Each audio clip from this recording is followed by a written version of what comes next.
Tense का topic आज हम शुरू कर रहे हैं। ग्रामर के अंदर ये सबसे महत्वपूर्ण टॉपिक है।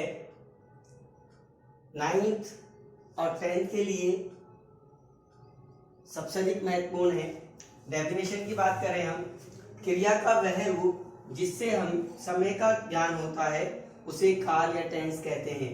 क्रिया का वह रूप जिससे समय का ज्ञान होता है उसे हम टेंस कहते हैं। इसे मैं आपको एक एग्जाम्पल के थ्रू समझा रहा हूं। मैं एक पत्र लिखता हूं, मैं एक पत्र लिखता था, मैं एक पत्र लिखूंगा, मैं एक पत्र लिखता हूं। English, I write a letter. मैं एक पत्र लिखता था, आई रोट अ लेटर। मैं एक पत्र लिखूंगा, आई शैल राइट अ लेटर। इसमें मैं और एक पत्र, मैं की स्पेलिंग आई और एक पत्र की स्पेलिंग राइट, लेटर। ये दोनों चीज जो है, मैं सब्जेक्ट है और एक पत्र ऑब्जेक्ट है। ठीक है। अब राइट, रॉट और शैल राइट, यहाँ पर रूप चेंज हो रहा है। राइट यहाँ पर लिखता हूं, वर्ब है।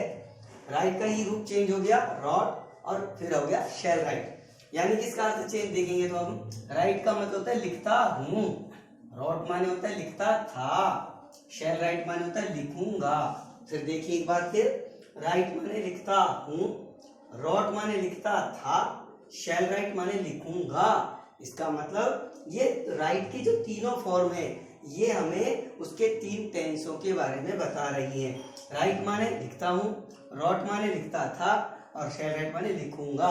यानी लिखता हूं प्रेजेंट टेंस, लिखता था पास्ट टेंस, और लिखूंगा फ्यूचर टेंस। कहने का मतलब ये क्रिया के रूप से ही टेंस का प्रादुर्भाव हुआ है। काइंड ऑफ टेंस, टेंस के प्रकार तीन होते हैं, प्रेजेंट टेंस, पास्ट टेंस और फ्यूचर टेंस। प्रेजेंट टेंस को हिंदी में बोले तो वर्तमान काल, पास्ट टेंस को हिंदी में बोले तो भूतकाल, फ्यूचर टेंस को हिंदी में बोले तो भविष्य काल। इस टेंस के जो तीन पार्ट हैं, इनके सभी के ही चार चार पार्ट होते हैं।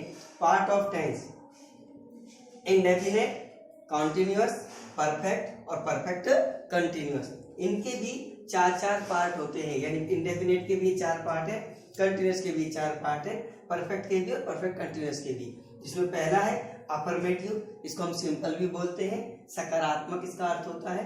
दूसरा होता है नेगेटिव, जिसका अर्थ होता है नकारात्मक। तीसरा होता है इंटरोगेटिव, जिसका अर्थ होता है प्रश्नवाचक। और चौथा होता है इंटरोगेटिव नेगेटिव, प्रश्नवाचक नकारात्मक। ध्यान से देखेंगे तो टेंस के पार्ट यदि हम कंप्लीट देखें तो प्रेजेंट और टेंस के पार्ट तीन होते हैं, भाग तीन प्रकार होते हैं, प्रेजेंट टेंस, पास्ट टेंस और फ्यूचर टेंस। और उन टेंसों के जो तीनों, यानी प्रेजेंट के भी चारों पार्ट है, पास्ट के भी चारों पार्ट है, और फ्यूचर के भी चारों पार्ट है। इसी तरह से इंडेफिनेट के भी चारों पार्ट है, कंटिन्यूअस के भी चारों पार्ट है, परफेक्ट के भी चारों पार्ट है, और परफेक्ट कंटिन्यूअस के भी चारों पार्ट है। इन सबका हम अध्ययन विस्तृत रूप से आगे करेंगे, लेकिन यहाँ पर केवल इतनी समझने की बात है कि टेंस किसे कहते हैं। दोबारा, क्रिया का वह रूप जिससे समय का ज्ञान होता है उसे हम टेंस कहते हैं। यहाँ हम क्रिया के राइट, रॉट और शैल राइट, राइट माने लिखता हूँ प्रेजेंट टेंस, रॉट माने लिखता था पास्ट टेंस, शैल राइट माने लिखूंगा फ्यूचर टेंस। यहाँ से ये टेंस का पता चलता है। तो यहाँ पर इतना ही बहुत है कि क्रिया के स्वरूप को हम जाने और उसके साथ ही उसके टेंस को भी जाने। आगे हम अगली वीडियो में इसको प्रेजेंट इंडेफिनिट टेंस शुरू करने से पहले कुछ आवश्यक चीजों को जानकर उसके बाद टेंस प्रारंभ करेंगे। धन्यवाद।